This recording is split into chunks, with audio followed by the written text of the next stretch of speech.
AITA for leaving my wife after she put me in the friend zone with her gym buddy? I'm not the kind of guy who usually shares this stuff, so I don't know where to begin. But here we go. I think every man who's been married long enough has that moment where he stops and thinks, when did we stop being a couple and turn into business partners with joint custody of a vacuum cleaner? That was me, a 35-year-old man, married to my wife, also 35, for 15 years, together since we were 14. That's a solid 20 years of history. Childhood friends, teenage parents, mortgage-paying adults, driving the kids to soccer practice. We have 2 sons, 12 and 14, and until recently, I thought we were just going through a rough patch. Emphasis on thought. We started dating before Uber, before memes, before TikTok destroyed attention spans. We basically grew up together. We had our first kid when she was 19 and I was 20. It wasn't exactly a glamorous situation, more like survival mode. I worked, she stayed home with the kids. Rinse, repeat, bills, responsibilities, a few birthdays, maybe a cold dinner now, and then if we were lucky. But about 3 years ago, something shifted, and not in a cliched, midlife crisis, buying a convertible kind of way. I mean, she just went cold. Not angry, not emotional, just cold, like the relationship cable had been unplugged and she was just standing there, buffering. At first, I did the dumb guy thing. I blamed myself. Maybe I wasn't doing enough. Maybe I wasn't showing affection. Maybe she was just tired. Raising 2 kids with no help takes its toll. So I tried harder. More chores, taking the kids out so she could rest. Budget-friendly dates, flowers for no reason. Then, one night, she sits me down with her "we need to talk" voice and drops it on me. I love you, but I'm not in love with you anymore. You're like my best friend. Yep. She friend-zoned me in my own house, wearing the pajama pants I bought her, on a couch I assembled. And that was just the warm-up. She said she didn't feel that connection anymore. No spark, no physical interest. She wasn't mad, just tired. She wanted to focus on the kids. She didn't want a divorce. She just wanted us to be partners. Just like that, with that one word, partners. You know who else has partners? Nursing homes. She basically wanted the structure of marriage, the house, the routine, the holidays, the family photos, but without the actual responsibility of being married. She still wanted me to act like a husband, pay bills, be a father, provide emotional support. But she didn't want to be a wife. She wanted me to be her emotionally available friend and domestic companion while she explored her individual growth, whatever that means. I was just standing there, blinking like an idiot, trying to figure out when I became her college roommate, who also cooks and fixes the Wi-Fi. I asked the obvious question, where's all this coming from? She shrugs, dead serious. I don't know. I just feel weird. It's not you. I just don't know. Have you ever had someone look you in the eyes and not know why they don't love you anymore? Yeah, that breaks you on the inside. I tried to dig deeper. Did I say something? Did I neglect her? Was it the weight I gained during the pandemic? She told me I've always been great. A provider, a reliable partner. Blah, blah. All the LinkedIn-style corporate compliments, but none with any romantic energy. And she tops it off with, it's not you. I just think we grew in different directions. I don't want to leave you. I want us to keep raising the kids together and be a family. I just don't want that part anymore. And by that part, she meant the entire relationship. I wasn't even angry, I just thought. So you want me to keep being a full-time husband, but with no intimacy, no emotional bond, no connection. You want all the benefits without paying the cost. At first, I played along because I love her. You don't spend 20 years with someone and just switch it off, right? I thought maybe she was tired, that we needed space, that it was a phase. But little things started popping up, weird absences, sudden emotional shifts, my attempts to connect, and her shutting down like a laptop on low battery. I couldn't shake the feeling that something else was going on. I'm not a jealous guy. I've never checked her phone or asked where she was going, but something was off. And this is where it really started to bother me. She kept asking me for things, fix her car, help her with paperwork, do tasks for her projects. And then she'd go right back to treating me like an acquaintance. No hugs, no flirting, no warmth. Just, hey, can you help me with this form? Like I was her older brother who's good with taxes. She was acting like I was a utility, a stable and emotional support system she could tap into without giving anything back. And honestly, That's when I started to wake up. I realized this wasn't a rough patch. It wasn't about the kids or even the spark. It was about convenience. She didn't want to let me go because I made her life easier, but she didn't want to invest anything in the relationship either. And as long as I remained the quiet, reliable guy, she wouldn't have to. But there's something I want to make clear. I'm not an appliance. I'm not a subscription service. I'm not a father-husband hybrid supporting character in her new life. She wanted to stay married without having a marriage, but I wasn't willing to get stuck in the role of an emotionally neutral partner while she found herself. So I started paying more attention. I started noticing patterns. Because when you go from being someone's everything to just another houseplant, something isn't right. And I was going to find out what it was. After that bizarre friend zone conversation, things didn't just stay awkward. They became strategically awkward, as if she couldn't even be bothered to pretend anymore. We were living under the same roof like co-workers who used to be friends, but now only communicate via sticky notes and kid pickup schedules. I was still holding up my end of the bargain. I work full-time, and not just any job. I've done well for myself. I built a solid business from the ground up over the last 7 years. No debt, good cash flow, automated investments. We live in a nice house. Our kids don't want for anything. Honestly, if there was a scorecard for doing the right thing as a man, providing, being present, being loyal, I'd be hitting Hall of Fame numbers. And somehow, I was the problem. One night, I sat her down. I didn't want to fight. I just needed to hear the real reason. Because you don't stop being intimate with someone for 3 years straight and then say, I don't know, I just feel disconnected. So I asked her directly, when did this start and what caused it?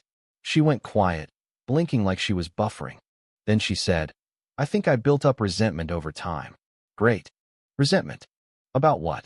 I don't know, just things. Look, I've had business meetings with difficult clients that were easier to decipher than that sentence. Things. That's not feedback. That's an excuse from someone who didn't study for a test. I pushed gently, asking her what I could have done differently. Then, she hits me with this. You were the one who proposed so young. You got me pregnant. I didn't get to live. I didn't have a choice about anything. There it was. All this time, I thought we were a team, but apparently, I was the guy who interrupted her dream of being 22 and drunk at Coachella with no kids and no schedule. Never mind that she said yes when I proposed. Never mind that we decided to have the baby together, that I worked 2 jobs while she stayed home for 5 years, that I never once held it over her head. None of that mattered. It was all my fault. I ruined her 20s. I stole her chance to discover herself. Meanwhile, I'm thinking, I didn't get to discover myself either. The difference is, I didn't run from responsibility. I stepped up and built something stable for everyone. You think that didn't involve sacrifice? But I didn't say any of that. I just nodded and let her talk. And she wasn't done. She said I never did enough emotionally, that I was always focused on stability instead of connection, that I prioritized responsibility over adventure, as if keeping the lights on, running a household, and making sure our kids never had to worry wasn't exactly what a man is supposed to do. Then it all became very clear, very quickly. She didn't hate me. She resented the life we built, and since I was the constant in that life, the foundation, I was the easiest target for her blame. That's when I started to see the shift. She didn't want a divorce, no legal mess, no separate houses. She wanted me nearby, but not in a husband way. More like a financial advisor, chauffeur, and maintenance man with no emotional needs. She wanted to treat me like a friend while I was still expected to treat her like a wife. I mean, she still expected the good morning texts, the how are yous, the can you pick this up while you're out, favors, the stability. But intimacy, romance, affection? No, that was off the table. It was a one-way emotional exchange. She got to pull away, but I was supposed to keep leaning in. This wasn't a phase, it was a strategy. She was slowly phasing me out of the husband role while keeping all the benefits of the marriage, especially the financial ones. And here's the part that made me laugh bitterly in the garage later that night. When I calmly asked if it would be okay for me to do the same, to emotionally and physically detach while we still lived together, she was genuinely offended. You can't just check out like that. So, let me get this straight. She can shut down emotionally, call it self-care or growth or whatever trendy label. But if I pull back, even a little, I'm being cold, distant, passive-aggressive. That's when I started to notice the double standard, the sense of entitlement. She wants friendship, but she expects me to remain loyal like a husband. She doesn't want romance, but she still expects me to solve her problems as if it's my duty. She pulls away, but gets upset if I stop chasing her. It wasn't just emotional distance anymore. It was manipulation, a slow fade she expected me to tolerate indefinitely, all while keeping her lifestyle intact. That's when something inside me clicked. I stopped asking. I stopped explaining. I stopped seeking her validation. She didn't know it yet, but I had already started moving my own chess pieces. So yeah, I stopped talking. Not in a childish, I'm mad so I'm going to pout way. I mean, I stopped feeding the situation. No emotional check-ins. No initiating conversations that went nowhere. No trying to crack her shell with deep late-night talks. I was done begging for a connection from someone who had already mentally checked out. And that silence gave me clarity. Because the moment I stopped chasing her, I started noticing things. The mood swings, the unexplained outings, the feigned busyness. The fact that her phone, which used to lie face up on the counter, was now always face down or glued to her hand like it was part of her skin. Suddenly she cared about how she looked when she went out. Great, I guess. But she didn't used to care about putting on mascara just to go to the grocery store. She started going out more, running errands, or visiting a friend. She'd mention names I'd never heard before. She'd say they were old co-workers or friends from the gym or some other generic label. When I'd offer to give her a ride or meet them, it was always, no need. You don't have to do that. Always alone, always last minute. Now, I'm not a clingy guy. I'm not the type to check your phone every night, or sniff for perfume, or check the car's mileage like I'm in a spy movie. But when you've been with someone for 20 years, your gut knows. You don't need proof. You feel it in the way they answer a question 3 seconds too late. Still, I didn't accuse her. I didn't snoop. Not yet. I'm not a fool. Accusing without proof just gives her time to cover her tracks. So I did what I do best. I planned. Step 1, log in. We have shared access to a few accounts. Nothing serious. The usual, Amazon, cloud backup, the calendar app. She never thought twice about it, never changed the passwords. I guess she thought I was too busy with work to care. She was half right. So I started small. I checked locations on a few apps we both used. I cross-referenced the timestamps, compared them to what she'd told me, and then I noticed it. Multiple stops at places that didn't match her stories. A park on a Wednesday afternoon, a coffee shop she never mentioned, a gym that wasn't ours. Interesting. Step 2, receipts. She started using more cash. I only noticed because she stopped using the shared card. At first, I thought maybe she was trying to manage her spending. A cute thought. Then I realized she was hiding her purchases. Still, I said nothing. Instead, I opened a new, private bank account and started redirecting income. No announcement, no drama, just small steps. I wasn't going to fund her double life while she was icing me out in my own marriage. And then came the breaking point. I got a random message on Facebook one afternoon. Some guy I didn't know, younger, gym selfie profile pic, the whole basic influencer kit. He told me he thought I should know that my wife was messaging a guy he knew. A friend of his was bragging about seeing a married woman. He showed him pictures, and one was clearly my wife. He didn't say much else, just that the guy was in his 20s, a personal trainer, allegedly very sketchy and a braggart, telling his group chat that she was older, married, and probably bankrolling everything. I didn't even reply. I just stared at the screen, thinking. So that's what this was all about. She wanted to play at being 22 again. She was chasing the youth she didn't live.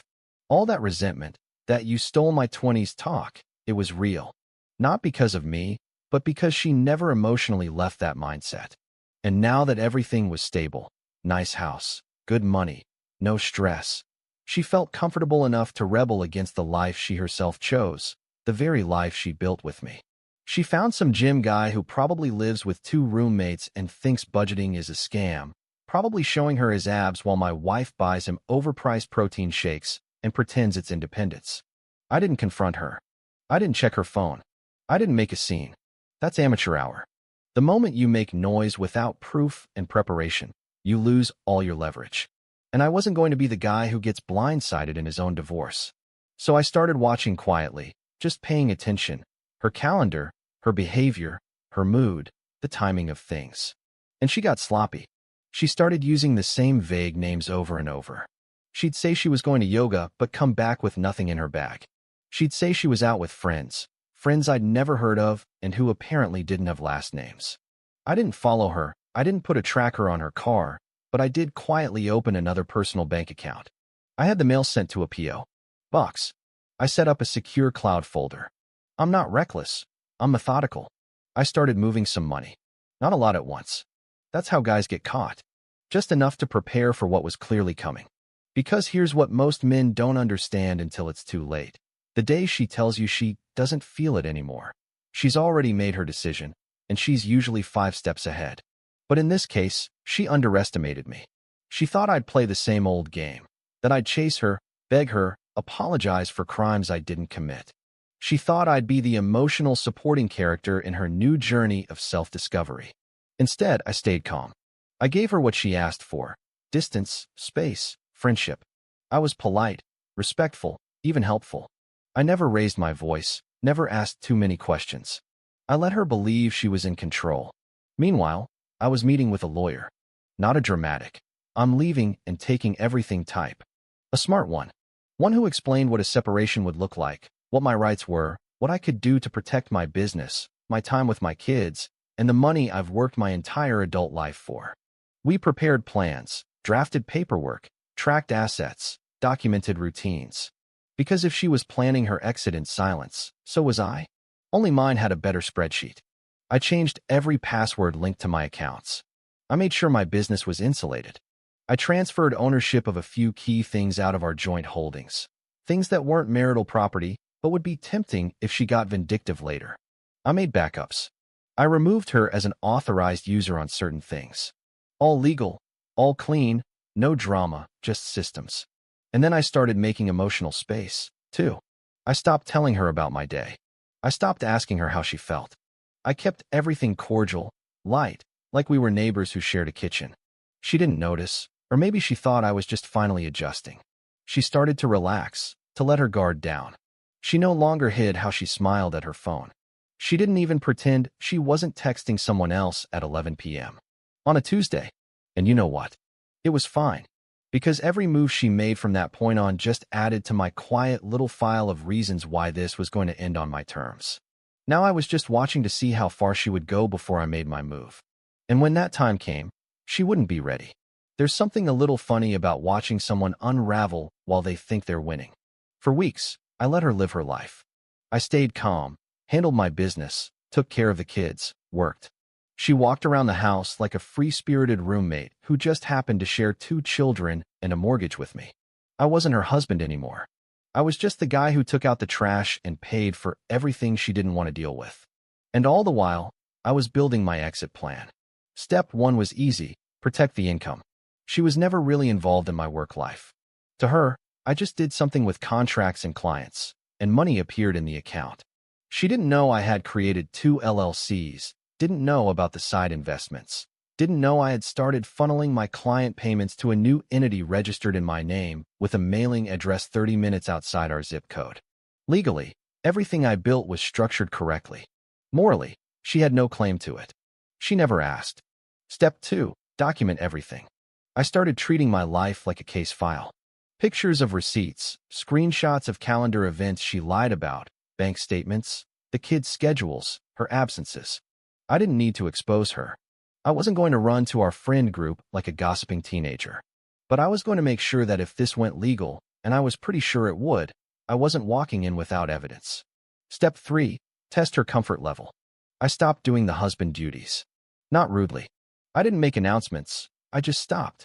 I stopped fixing things, stopped running her errands, stopped reminding her about her appointments. She missed her car inspection twice. The 3rd time, she came to me, frustrated. "Ugh, why didn't you remind me?" I just looked at her and said, "I didn't know I was still on duty." And the look on her face was a mix of confusion and offense, like a customer shocked that the waiter didn't bring her a free dessert. She didn't like it. She didn't say it directly, but you could tell. She'd mumble under her breath. She'd start fights about unrelated things. One day she told me I was being cold. I replied, "I thought we were just partners now. This is how I treat my partners." She didn't laugh. I did. Step 4, plant the seed. I brought up divorce once. Casually, No tone, no venom, just dropped it in there. We were in the kitchen. I was making the kids' lunches, and I said something like, maybe we should talk about what this looks like long term. I mean, if we're not really married anymore, should we still be legally tied? She went pale.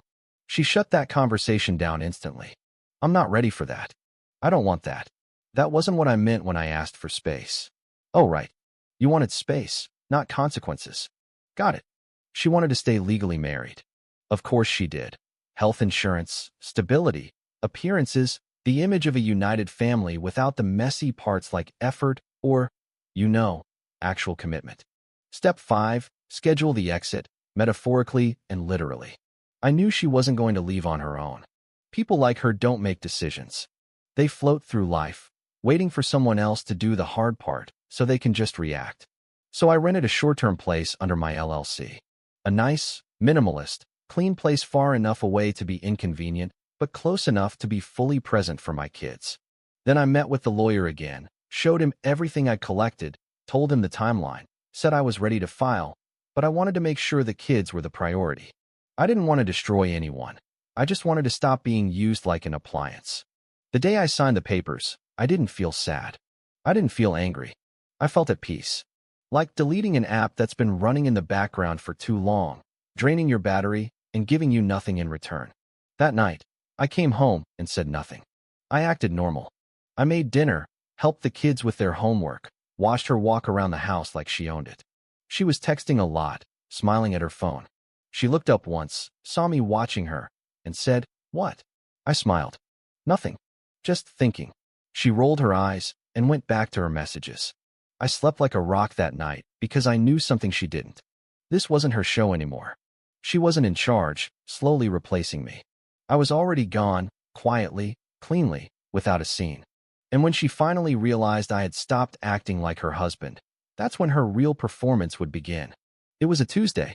I remember because I had just finished a client call where they used the phrase, "Let's circle back," and I had to resist the urge to slam my laptop shut and throw it into the sun. I walked downstairs and saw her sitting on the couch. Yep, the one I paid for. Swiping through her phone, smiling like a teenager who just got a text from her first crush. She didn't even notice me at first. Then she looked up, half annoyed, like I'd interrupted a movie. What? No greeting, no curiosity, just attitude, like I'd walked in on an episode of a show she doesn't even like, but watches just to tweet about it. I shrugged. You got a minute? She didn't even pause her scrolling. Ugh, can it wait? I've had a day. Calm, measured, like someone about to fire an employee who forgot they still worked at the company. I know about the guy, I said. That got her attention. She froze.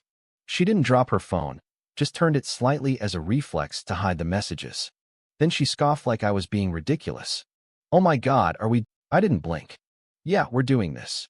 She leaned back with a dramatic sigh and said, "Okay, fine. I've been talking to someone." So what? It's not like don't be so dramatic. Oh, I see.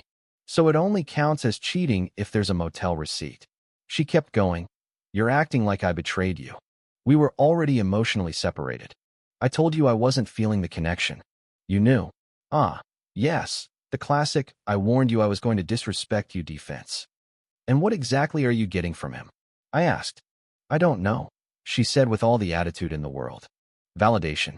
Energy. A reminder that I'm still attractive to people who haven't gotten comfortable wearing the same hoodie every weekend. And then she dropped the bomb like she was reciting a script she'd practiced in the mirror. I didn't get to date in my 20s. I just want to know what it feels like to have fun, to feel wanted, to choose someone instead of settling for something I didn't even understand. So I was what? Training wheels? Something she used and never planned on returning?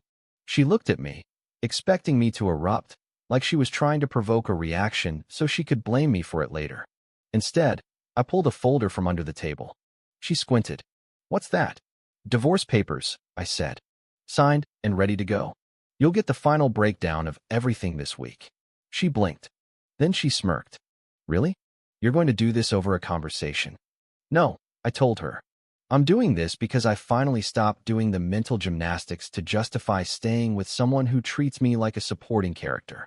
You're going to regret this, she said. You're just having your midlife ego trip. This is your man crisis. You'll be back. You'll see. I stood up. Maybe, I said. But if I come back, it won't be for you. She didn't even try to stop me. She just stood there with her arms crossed, jaw tight, giving me that look they give you when they expect you to realize how much worse your life is going to be without them. Except I'd already realized how much better it was going to be. And I left. I didn't look back. I didn't feel triumphant. I didn't feel cruel. I just felt done. She thought I was a placeholder. She thought I was trapped. She thought she had time. She was wrong. She didn't want me. She wanted the option of me later if her other plans didn't work out. Too late. Meanwhile, back in the real world, she was trying to reclaim her social standing. The problem was, people remembered. Some of our old mutual friends, mostly couples, stopped inviting her to things. The ones who stayed neutral weren't really neutral. They just didn't want to get involved, but you could feel the energy shift. She started posting self-love memes and cryptic quotes. You know the type, filtered selfies with captions like, "Healing isn't linear," underneath. Translation: I'm still trying to convince people I'm the victim. But the mask was already slipping. The gym guy? Completely out of the picture. Turns out, when you're 35 with 2 kids and trying to lock down a 26-year-old who still lives with his friend named Des, it doesn't work out well. He told someone, who told someone, who told me. He was never serious about her. He said he liked her energy, but didn't want anything real. He also said, and I quote, "She got intense real quick, bro. Emotionally intense, that is." Apparently, when she tried to get serious with him, probably thinking she could trade in a responsible adult with a house and a business for a 20-something in a flat-brimmed hat and a dream, he vanished. He told a mutual friend that she tried to make it a thing, and he told her straight up, "Yeah, I was only interested physically. I'm not raising someone else's kids." Brutal. She tried to hold on. She offered to help him with his goals, like she was his cougar patron or something. But he left her on read, blocked her, and moved on to a 22-year-old yoga instructor with no kids and no burned-down marriage behind her. So, she basically burned down a 20-year marriage just to get emotionally left on read by a guy with 2 tank tops and 0 furniture. And the fallout was worse than she imagined. Turns out, when you lose the person who held your life together, your social foundation, your home, your logistics, your financial cushion, you feel it. And you feel it fast. She started reaching out. First, the standard stuff. How are the kids? Did you reschedule the dentist appointment? Then it moved to, do you think we could talk sometime? I ignored almost all of it. I only responded to things related to the kids. Direct, no frills, no emojis, just facts. Because at that point, I wasn't hurt anymore. I just didn't care. And that's what truly unnerves people like her. Not rage, not revenge, indifference. She thought this would go differently. She thought she could have a little me time, chase the fantasy of feeling young again, and I would just be there waiting like a charging station she could plug into when her battery got low. But I'd already unplugged. I'd already left. I'd already bought new furniture. The funny thing about peace is that it doesn't always look like a victory on the outside. Some people expect fireworks, public declarations, grand gestures. I just wanted quiet. I wasn't looking for an "I told you so" moment. I just wanted to sleep at night without feeling like someone was siphoning the life out of me in exchange for free services and occasional small talk. And that's exactly what I got. The divorce moved faster than either of us expected, mostly because I didn't argue. I didn't fight over dishes or furniture. I didn't care about the living room TV. I just wanted joint custody and my own stuff. And since she didn't work and didn't want full custody, because being a full-time mom isn't as fun without a husband providing emotional support, she agreed to a split. 2 weeks. Yeah, 2 weeks, not even. I moved into a place that was clean, no clutter, no emotional vampires. Just me, my kids every other week, and a schedule that didn't revolve around someone else's mood. And then, like something out of a sitcom script, I met someone. It wasn't on purpose. I wasn't even looking. It wasn't some revenge glow-up story. I went to a networking dinner, work stuff, met some people, had a couple of decent conversations, and then this woman, late 20s, sharp, with a dry wit, asked me a question about my work. 10 minutes in, we were laughing like we'd known each other forever. Turns out she's a corporate lawyer. No kids, her own car, her own apartment, pays her own bills, has opinions, but doesn't lob them at you like emotional grenades. She doesn't hand you her trauma as a welcome gift. Just an adult who handles her own life. She laughed at my jokes. Not fake laughing, she actually got them. She didn't flinch when I mentioned I have kids. She didn't act like I was damaged goods. And the best part, she didn't see me as a stepping stone or a backup plan. She talked to me like a man, not a walking retirement plan. We kept things simple. We went to dinner, had good conversations, no pressure, no emotional juggling. No, I just need space, but also your credit card. Just two adults talking, connecting. Zero games. One weekend, a mutual friend posted a picture from a group dinner. Everyone smiling. And yeah, we were in the background, sitting next to each other. Not holding hands, not posing, nothing romantic. Just there. Apparently, that was enough. That night, I got a voicemail. A full 3-minute voicemail of my ex-wife sobbing. And not just crying, but full-on, ugly crying. The kind of crying you do when you thought you had time and you realize you're out of it. She said she missed her family. She made a mistake. Maybe we could start over, take it slow. She said she wasn't in a good headspace back then, but she'd had time to think, that we still had something, that she realized she let something good go. No, it didn't stop there. A few days later, she called me. It was late, like after midnight. The kind of call where you think someone died. I answered. She was crying, hard, ugly crying. She said she was wrong, that she didn't know what she had, that she thought I'd always be there, that she thought it was just a phase, that she didn't expect me to actually leave. I let her talk. I didn't interrupt, didn't react. I just listened. When she finally stopped sobbing and asked, "Can we please just talk in person?" I paused for a second and then said, "No." And I hung up. Click. Clean. Quiet. Have you ever listened to someone beg for a version of you they never valued when they had full access? Yeah, that. And now I was with someone who didn't just tolerate me. She chose me, every day. If you liked it, don't forget to leave a comment and support the channel by subscribing. See you in the upcoming stories.